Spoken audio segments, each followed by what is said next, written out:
नमस्कार, मैं अंजलि मिश्रा। स्वागत है आप सभी का हमारे चैनल में। कांग्रेस के नेता अधीर रंजन चौधरी ने एक बार फिर ममता बनर्जी पर जमकर निशाना साधा है और इस बार उन्होंने ममता बनर्जी को नमक हराम बताया है। जी हां, बिल्कुल सही सुना आपने। ममता बनर्जी के लिए उन्होंने इन शब्दों का इस्तेमाल किया है, जिससे साफ तौर पर पता चलता है कि ममता बनर्जी से उनकी नाराजगी काफी ज्यादा है। यही नहीं, फर्जी वोटर को लेकर लगातार जिस तरीके से बयान और चीजें सामने आ रही है, इसके बाद उन्होंने ये भी बड़ा खुलासा किया है कि किस तरीके से ममता बनर्जी की जो सरकार है वो लाखों की संख्या में फर्जी वोटर्स को यहाँ बना रही है, यहाँ पर उनके लिए जो है चीजें उपलब्ध करा रही है। तो ऐसे में ये पूरा माजरा क्या है, ये विस्तार से जान लेते हैं। तो अधीर रंजन चौधरी ने कहा है कि ममता बनर्जी बंगाल की राजनीति में नमक हराम का उदाहरण है। मीडिया से बातचीत करते हुए अधीर रंजन चौधरी ने कहा कि कांग्रेस की कृपा से पश्चिम बंगाल में 2011 में तृणमूल कांग्रेस सरकार बनी, जिसे नमक हराम कहते हैं। इसका मतलब यह है कि अपना काम और स्वार्थ के समय काम करके दूसरे के काम से भाग जाना, इसे नमक हराम गिरी कहते हैं। अधीर रंजन चौधरी ने आगे कहा कि मैं ये बात गलत भाषा में नहीं कह रहा हूँ, मैं ये बात शुद्ध भाषा में कह रहा हूँ। ममता बनर्जी बंगाली राजनीति में नमक हराम का ज्वलंत उदाहरण है। 2011 में सोनिया गांधी की सहमति के बिना, प्रणब बाबू ने जैसे व्यक्तित्व के समर्थन के बिना आप 2011 में सत्ता में नहीं आ सकते थी। कांग्रेस ने आपको वो सीट दी जो आप चाहती थी, क्योंकि कांग्रेस आपको सत्ता में लाना चाहती थी। बंगाल की मुख्यमंत्री ममता बनर्जी, आप नमक हराम की राजनीति करती हैं। कांग्रेस के नेता अधीर रंजन चौधरी यही नहीं रुके, उन्होंने बंगाल सरकार पर बड़ा आरोप भी लगा दिया और ये कहा कि राज्य में लाखों की संख्या में फर्जी वोटर मौजूद है। अधीर रंजन चौधरी क्या कुछ कह रहे हैं, एक बार आप खुद सुनिए। देखिए, यहाँ लाखों की तादाद में फर्जी वोटर मौजूद है। जहाँ सत्तारूढ़ पार्टी मतलब धांधली करते हैं, चाहे वो महाराष्ट्र हो चाहे बंगाल हो, वहाँ फर्जी वोटर जरूर आपको मिलेगा। और एक नहीं, लाखों की तादाद में बंगाल की जो सरकार ये फर्जी वोटर बनाने में माहिर है, आज से नहीं कई सालों से। तो ये फर्जी वोटर इसलिए भरा हुआ है यहाँ। वो दिखाना नहीं, मुसलमान वोट उनका जेब में तो है ही है। अभी वो चाहते कि हिंदू वोट से भी बीजेपी के हाथ से कोई खिसक के उनके पास चले जाए, इसलिए ज्यादा हिंदुत्व की बोली वो बोल रहे हैं। चाहे मंदिर हो, चाहे बगाड़ा पर चंडी पाठ हो, चाहे कभी कहते हैं कि मैं ब्राह्मण हूँ, ये वगैरह वगैरह कहते हुए हिंदुओं को लुभाना चाहते हैं, क्योंकि उनका मन के अंदर एक सोच है कि मुसलमान वोट जब तक बीजेपी है उनके पक्ष ज्यादा रहेंगे, ज्यादा सब नहीं, ज्यादा से ज्यादा उनके पास रहेंगे।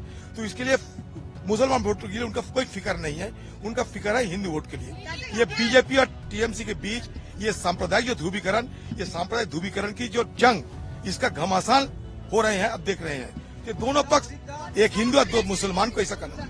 तो जैसा कि आपने सुना, उन्होंने कहा कि राज्य में लाखों की संख्या में फर्जी वोटर मौजूद है। अधीर रंजन ने कहा कि जहां जहां सत्ताधारी पार्टी चुनाव में धांधली करती है, चाहे वो महाराष्ट्र हो या बंगाल, वहां आपको लाखों फर्जी वोटर जरूर मिलेंगे। बंगाल सरकार कई सालों से फर्जी वोटर बनाने में माहिर है और ये काम आज का नहीं बल्कि सालों से चल रहा है और इसी वजह से यहाँ लाखों की संख्या में फर्जी वोटर है।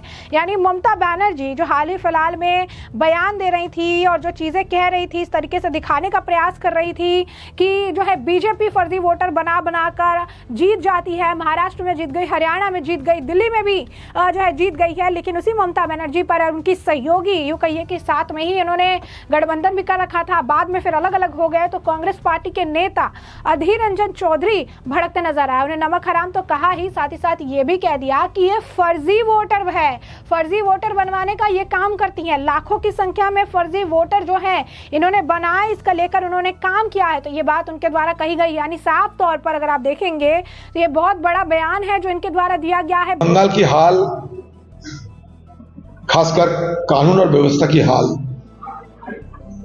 दिन पे दिन बदतर होते जा रहे हैं और इसका वजह यह है कि बंगाल में सत्तारूढ़ पार्टी और इसके सरकार, इनको एक ही मकसद है कि किसी हालत में चुनाव को जीतो और जीतने के बाद सारे राज्य में जो मर्जी वो करते जाओ।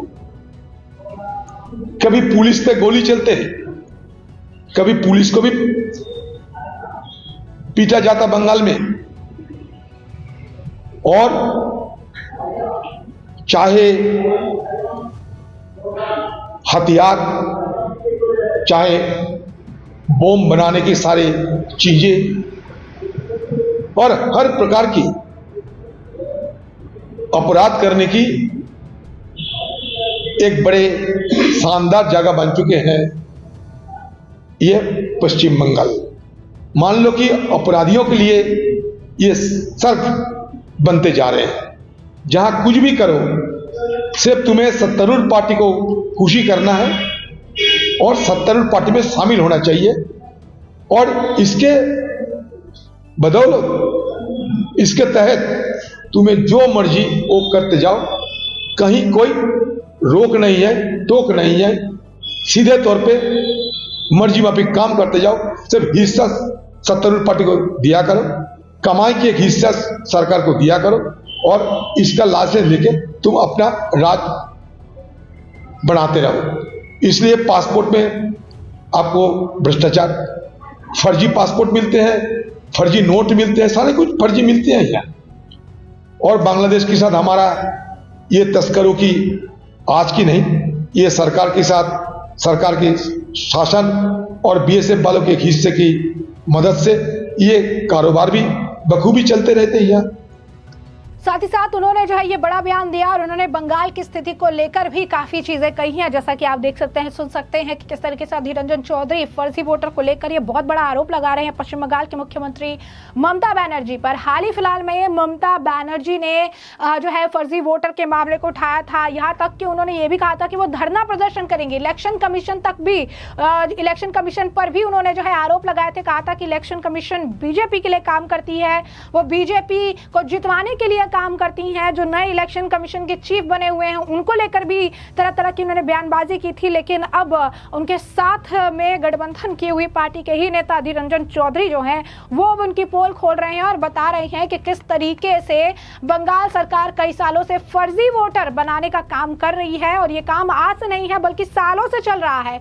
और इसी वजह से यहाँ लाखों की संख्या में फर्जी वोटर है, यानी जो रोहिंग्या और बांग्लादेशियों को बसाने की बातें निकल कर सामने आती थी, जिसे लेकर शुभेंदु अधिकारी हो या तमाम नेता हो जो तरह तरह के आरोप हमेशा ममता बनर्जी पर लगाते रहे हैं, अब कांग्रेस नेता अधीर रंजन चौधरी ने भी ये बयान देकर ये साफ कर दिया है कि ममता बनर्जी यही काम करती है। ममता बनर्जी जो है फर्जी वोटरों के दम पर जो बीजेपी पर आरोप लगा रही है, लेकिन फर्जी वोटर के दम पर सत्ता में काबिज रहने का काम उनके ही द्वारा किया जाता है। वही इन फर्जी वोटरों का तुष्टीकरण की राजनीति करके अपने राजनीतिक लाभ के लिए इस्तेमाल करती नजर आती है, और इस्तेमाल इतने सालों से कर भी रही है। इसी वजह से उन्हें सत्ता से बेदखल नहीं किया जा रहा। तो बहुत बड़ा आरोप है, और साथ ही साथ अब बंगाल के मुख्यमंत्री को नमक हराम जो है उनके द्वारा कहा गया है, और ये एक बहुत बड़ा बयान भी है। अब ये देखना होगा तो कि तृणमूल कांग्रेस के जो बाकी तमाम नेता है वो अधीर रंजन चौधरी के इस बयान को लेकर क्या कहते हैं, क्योंकि बहुत टाइम ऐसा होता है कि जब अधीर रंजन चौधरी कोई बयान देते हैं तो कांग्रेस उससे फट से किनारा कर लेती है और ये कहती है कि ये इनका खुद का बयान है या इसे पार्टी का कोई लेना देना नहीं है। अब ऐसे में फर्जी वोटर को लेकर भी उन्होंने जो बयान दिया, ममता बनर्जी को पर्सनल फ्रंट पर भी उन्होंने जो लेकर कहा है, इस पर तृणमूल कांग्रेस की तरफ से भी प्रतिक्रिया अभी आनी बाकी है, जिससे हम आपको रखेंगे अपडेटेड। फिलहाल के लिए हमने आपको जो पूरा मामला विस्तार से बताया, इस मामले पर अब आपकी भी जो राय हो हमें कमेंट सेक्शन में कमेंट करके जरूर से जरूर साझा करिएगा। धन्यवाद।